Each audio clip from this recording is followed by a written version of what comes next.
Well, the Prime Minister now says the data implies that the reopening has to be delayed. But here's what he said just a couple of weeks ago. I can see nothing in the data at the moment that means we can't go ahead with step 4 or the opening on June the 21st.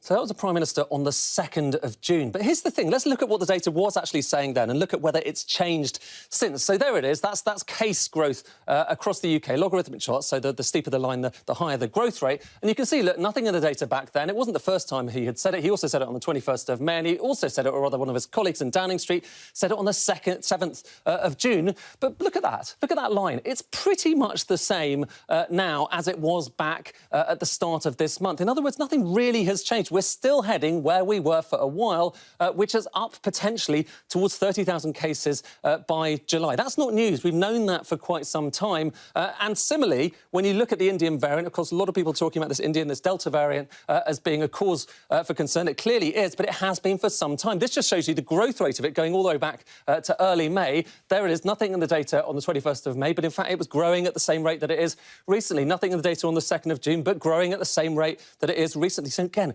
nothing has really changed there. Potentially hospitalisations, they have worsened. They've started to pick up. This is the line showing you hospitalisations. And you can see, again, 2nd of June, talking about nothing in the data. And they have accelerated since then, but worth just bearing in mind on the 7th, Downing Street was still saying nothing in the data. But let's also take a step back and remember that when this reopening plan, the timetable was announced, we got this chart showing you what could happen in a few different scenarios if there were to be second or indeed third surges of this virus. And just look at what's actually happened. Look at those dots on the left-hand side, travelling.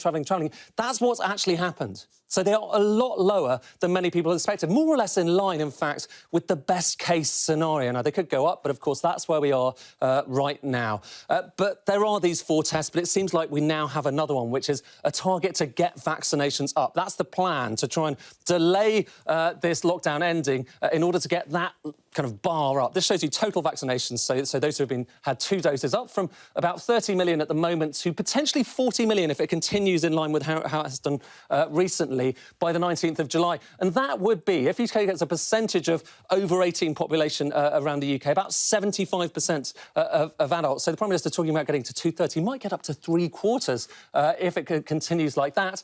As a proportion of the total population, more or less 60%, so 1 in 3. Is that herd immunity or not? We don't really know, but that does seem to be the new target.